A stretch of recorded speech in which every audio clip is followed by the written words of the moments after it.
So I'm here to talk about, I was trying to think of a joke, I couldn't think of one. I'm here to talk about costing, and I'm looking forward to your questions. Let's get in there. On commence. On va parler de comment on va faire payer le juste par des ultra riches. My favorite topic. Première question, Jean-Sébastien Cloutier de Radio-Canada. Ouais, deux petites questions rapides car je dois partir pour un direct. Écoutez, vous avez à Edmonton, en début de campagne, je me souviens, vous aviez promis de rétablir les transferts en santé, le 28 milliards que demande notamment François Legault. Vous aviez dit oui, je vais le faire. Or, vos augmentations en santé aujourd'hui, il y a beaucoup de choses, mais le 28 milliards n'est pas inclus. Qu'est-ce que vous répondez aux gens qui disent les provinces vont être déçues? Notre plan offre le plus grand montant pour les transferts en santé que les autres parties. Et pour le Québec, c'est toujours le cas. Le Québec a le droit de retraite avec pleine compensation, donc ça veut dire sans condition. Donc, notre investissement dans les soins de santé, c'est beaucoup mieux que les autres, beaucoup plus haut que les autres parties. Et on est les plus proches à atteindre le niveau que les premiers ministres des provinces et territoires ont demandé. Donc, on est fiers de ça parce qu'on est une partie qui croit profondément dans les soins de santé publics et on va faire les plus grands investissements pour les soins de santé. In English, please. I am proud to say we are the party that is offering the highest amount of transfers for healthcare. We should not be a surprise. We are a party that cares deeply and profoundly about investing in our public healthcare system. And Quebec always has the ability to withdraw with full compensation. So our plan will invest the most in healthcare and will get us closest to what the prime ministers or the premiers have been looking for. Et mon autre question, il n'y a pas d'équilibre budgétaire envisagé. C'est inquiétant, ça. Qu'est-ce que vous dites là-dessus? Je comprends l'inquiétude d'avoir une budget équilibrée, pourquoi les gens sont inquiets, mais je peux rassurer les gens qu'on a un programme qui a le plus grand montant de revenus. Et avec notre plan, on peut s'assurer aussi que les gens ne vont pas payer plus. Les travailleurs, la classe moyenne, les gens ne vont pas payer aucune plus dans leur vie. Et ce qu'on va faire, c'est de sauver l'argent pour les familles. Et on est fiers de ce qu'on a proposé parce qu'on est le seul parti avec un plan crédible qui augmente les revenus, qui nous aide à investir dans les programmes sociaux et en même temps qui nous aide à réduire les dettes aussi. In English, please. I'm proud to say that we are the only party that has a plan that will ensure that we are not going to put any extra burden on working class people, on the middle class, on small businesses. Our plan is the only one with a credible vision to increasing revenue significantly and substantially so that we can invest in the programs that people need, the help that people need, at the same time as putting us in a better position to reduce our debt. Next question, we have Karina Roman from CBC News. Hello there. You have in this platform and the costed ambitious spending, ambitious revenue projections. Yep. For one of them, for example, the wealth tax, the PBO has said there are some uncertainty about, who we're basing that on, assumptions of behavior. There is a lot of uncertainty when it comes to coming up with these numbers. How realistic do you think your costed platform is? Some of that uncertainty is because it hasn't been done before. And I acknowledge that. It hasn't been done before recently, but it is a real path forward that's going to start asking those at the very, very, very top to start paying their fair share. And it is something that Canadians believe makes sense. And while it hasn't been something that we've done recently, and that's why there's some uncertainty, it has been something that we've done in the not too distant past.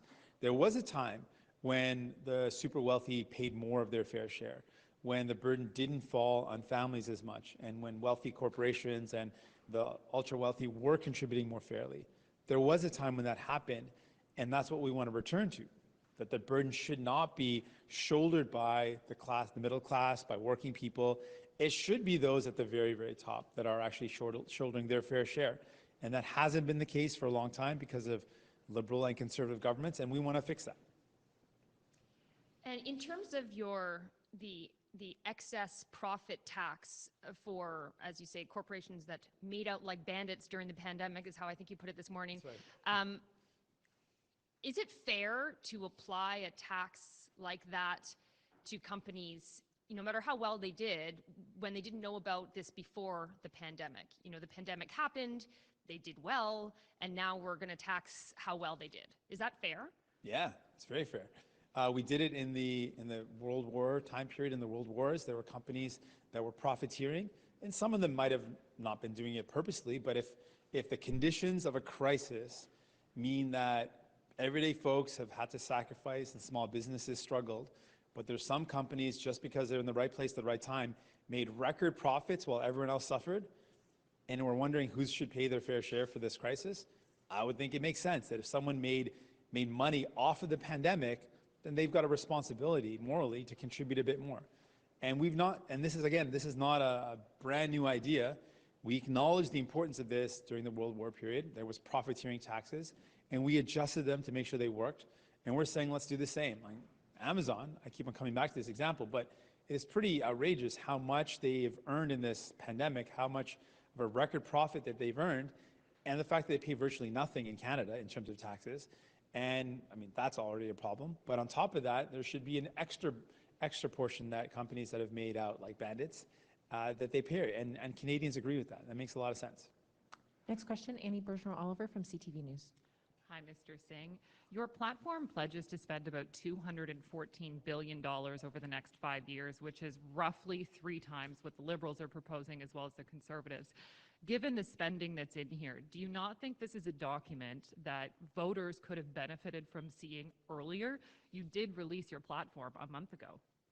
Well, it's not a surprise to Canadians. We have been very consistent that we want to invest in people. That is not a surprise. We've said for a long time, we believe that we've got to lift up people. We've done that throughout the pandemic. We've proposed that before the election.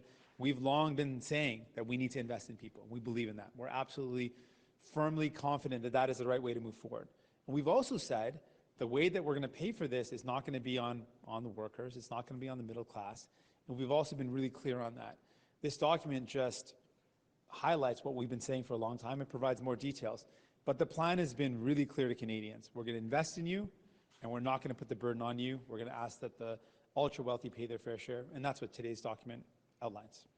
The provinces have been asking for $28 billion in health transfers. Your platform, Costed, does not provide any clear specifics about health transfers.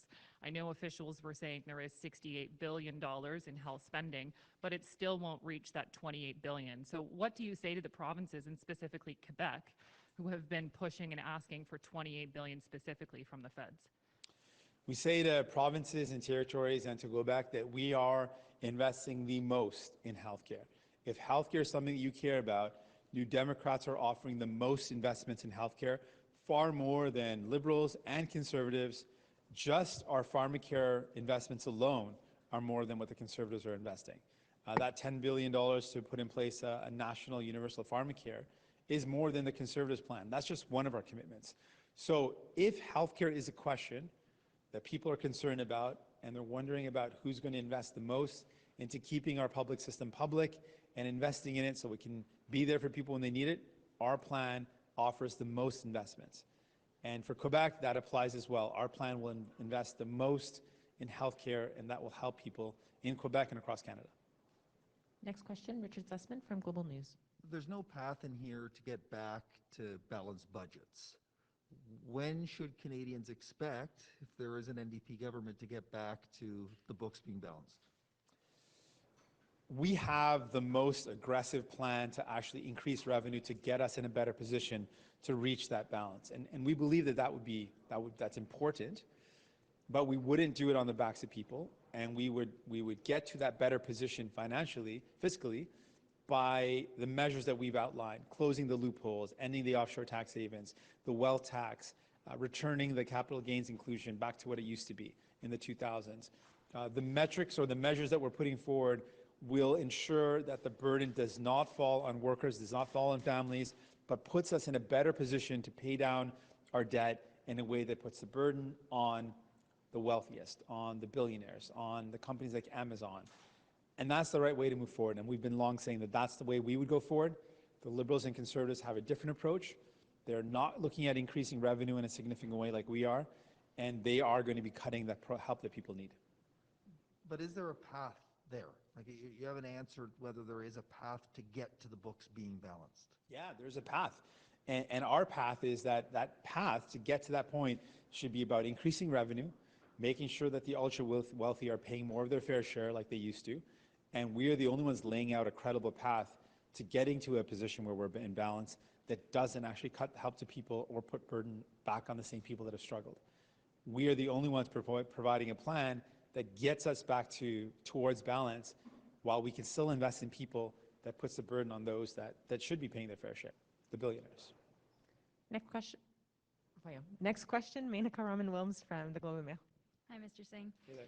Yesterday's event in Burnaby was all about voting early in advanced polls, but anyone who voted yesterday or earlier today would have done so without seeing your costed budget. So if you want people to be informed when they're making this decision, doesn't the timing of releasing this costing now go against that idea? Well, the costing is just more details about what we've always said. From the beginning, we've told people we're not going to increase taxes on working class, on the middle class. We said clearly we're going to make the billionaires pay their fair share. And we've been really clear about investing in the programs that people need and the help that people need. This document is exactly what we've been saying all along with more details. But nothing has changed. We've long said we're going to make sure that it's the super wealthy that pay their fair share. That's what this document shows. We've long said we're going to invest in people in really bold ways. And we continue to maintain that position. We are a party that was the founder of healthcare, and it should come as no surprise that we are investing the most in healthcare, more than any other party, because we know people need help. And so what we provided today is no different from what we've been saying all along and just provides more details. But the values and our commitments remain the same. And both the NDP and the Liberals have a plan for $10 a day childcare. Some people might think these are quite similar plans then. So could you just explain for people what is the difference between your childcare plan and the Liberal childcare plan? The difference is we're not going to take 30 years to do it. The difference is we're not going to just campaign on something because it sounds good and then never deliver on it. The difference is we want to get it done. For us, it's not about trying to sound good at one point and then back away from it. Our commitment has been strong on this. And we can look to the Liberals really clearly to make that comparison. If you look at some of their commitments, one of the hallmark commitments of 2019 was pharmacare. They promised it, they campaigned on it, they said they would make it happen, they said it in their throne speech. 2 years later, there's $0 in their costed budget for pharmacare, which means they've completely abandoned that commitment. That's an example of what they do. They campaign on things, they promise things, they don't deliver it. And people end up paying the price. Families are still paying $550 on average per year. They've been doing that for 6 years. That is thousands of dollars that they're out. Families that needed childcare in 2015, who pay on average $20,000 per child, 6 years later have spent $120,000 in childcare and have still not received it. And so the difference between us and Liberals is we want to get it done. We're not just going to campaign on it. We're going to fight for it. We campaigned on pharmacare. We put forward a bill on it when we were in Parliament. The Liberals voted against it. We're going to show folks that we believe in this. It's not just a campaign promise. It's a value that we share, and we want to make it happen. Next question, Althea Raj with the Toronto Star. You've spent the I didn't say congratulations, by the way. Thank you. Yeah. You spent the last few weeks basically telling progressive voters that they should aim higher, think bigger and bolder than what the Liberals are suggesting. When you were asked about your childcare plan after the debate, you said that you plan to meet or exceed what the Liberals had budgeted for. Your fiscal costing shows that you don't plan to spend $1 more than the Liberals on childcare. What do you say to potential New Democrat voters who might feel like they've been let down? I know that they've been let down by Liberals because kids that needed childcare 30 years ago have grown up and have kids of their own, and there's still no childcare. So they've been let down. Don't get let down again. Don't let the Liberals sell you a story when we know what they do. If you want any of these things to happen, if you want childcare to happen, the best way to make sure we get childcare is more New Democrats in Ottawa. That's the best way, bar none. More New Democrats are going to fight to make this happen. You vote enough of us in, we form government, we get it done. You vote as many New Democrats as possible, and we will be in a position to make this happen. The Liberals have shown, through their track record, even when they're in a majority in 2015, they didn't do it. They promised it 3 decades ago nearly, they didn't get it done. They signed some deals now, which is good, but instead of following through and finishing the job, they called an election. So really, how much did they really mean to get this done if they've called an election that jeopardizes it moving forward? To me, it really looks pretty cynical. If they wanted this done, they had 2 more years on their mandate, they could have got it done. But if the Liberals are so bad, why did you adopt their plan? It's not that their plan is bad. It's the fact that they drag things out, that they promise things and don't deliver. The fact that they've been committing to do this for 30 years and have let families struggle for 30 years. The problem is that Liberals have this strategy. Why deliver something when we can just campaign on it anyways? And they've done that. And they've done that to Canadians again and again. And people are paying the price for it, and they're feeling that. And that's why I've met lots of people who said, you know what? I was really hopeful for Justin Trudeau. I voted for Justin Trudeau, I'll be honest with you, I did it. And I did it again in 2019, I did it in 2015, I did it again in 2019. I'm not gonna do it anymore. It cost me too much. People who wanted childcare say it costs me too much to hope for someone who's gonna deliver something that doesn't. It costs me too much when I'm worried about the climate crisis and the emissions keep on going up. It costs me too much when I think about how important saving the cost of my medication would be, and Mr. Trudeau promises it and doesn't deliver, I end up paying the price. And people are telling me that they cannot afford, literally, financially, they cannot afford another 4 years of this not happening. And so I'm telling those folks, you can trust us. We believe in this, we fought for it, we'll continue to fight for it, and we can get it done. Next question, Mackenzie Gray from CTV News. I just got to keep following up on childcare, Mr. Singh. One of your strongest political allies, in John Horgan, I think was the first premier to sign a deal with Justin Trudeau to have childcare done. And at that press conference, he talked about how excited he was to see the check. Now, in the briefing for us before, your officials said that the same money is going to be used. So can you tell us, outside of just saying that you're going to do it when the Liberals have already signed 8 out of the 10 deals, are there any substantive differences between the Justin Trudeau plan and the Jagmeet Singh plan for childcare? Justin Trudeau's plan took 30 years. Jagmeet Singh's plan is going to be to get it done right away. 3 decades is a long time. That's a lot of pain. That's a lot of struggle. That's a lot of women that couldn't get access to childcare. That's a lot of broken dreams. That's a lot of dashed hopes. That's a lot of kids that couldn't get the care that they needed. That's a lot of parents that didn't get the care they needed. Trudeau was in power in 2015, was Prime Minister. Let's not forget, he had 6 years. That's 6 years of families paying $20,000 a year. They spend $120,000 a year. That's an expensive, broken promise. That cost a lot. 4 more years of that is going to cost a lot. The plan is good. My concern is not about the plan. My concern about is the track record of promising things and not delivering it. My concern is promising things like pharmacare and saying that was the most important thing, and people being like, okay, that's great. And then 2 years later, completely abandoning it. That doesn't give people a lot of confidence that Mr. Trudeau is going to promise something in this campaign and then actually follow through with it. When we've got, people don't forget things. 2 years ago, it wasn't a long time ago. He promised something and didn't do it. And so folks are saying, well, I'm nervous now. These sound good, but I've heard that story before. These things sounded good back in 2019 as well, but nothing happened. And I want folks to know we back it up. We didn't just campaign on pharmacare, we put forward a bill on it, and Trudeau voted against it. So that's the difference. We want to get this done, and we've shown again and again with real concrete differences between us and the Liberals how we get things done and how they talk about it and don't deliver. From a philosophical perspective, how important is it for you, if you were Prime Minister, to have the budget balanced, seeing you're going to be adding about $300 billion over the next 5 years to the national debt? For me, living within our means is important. But the difference between me and Justin Trudeau, for example, is I don't believe in cutting help to people. I believe people need support. And given a choice, will I claw back from someone who needs the CRB? Or would I go after the hundreds of companies that took public money and then paid out dividends? I would go after those companies and say they should pay back their fair share. That's the difference. Mr. Trudeau's already signaled one of the things that he would do, which is to cut the help that people need. I wouldn't do that. But the other difference is I'm looking for revenues. And the revenues that we're calling are going to be on the backs of the wealthiest corporations that make incredible profits, that hide that profit and put it in an offshore tax haven. Mr. Trudeau's known about that for 6 years, hasn't prosecuted a single case of tax evasion. We think that's wrong. So we would invest in more enforcement, make sure that these companies are paying their fair share. We've got a different approach. We don't think the burden should fall on you or your families. We think the burden should be on those that have been exploiting the system, that have had a rigged economy that has benefited them. That's not you, that's not your families, that's not small businesses, that's the super wealthy. If you're the super wealthy, then yes, we're going to ask you to pay your fair share. For everyone else, don't worry, we got your back. We will go to see if there's any questions on Zoom. On va voir s'il y a des questions sur Zoom. If you have a question, please use the raise your hand function. Si vous avez une question, s'il vous plaît, utilisez la fonction lever la main.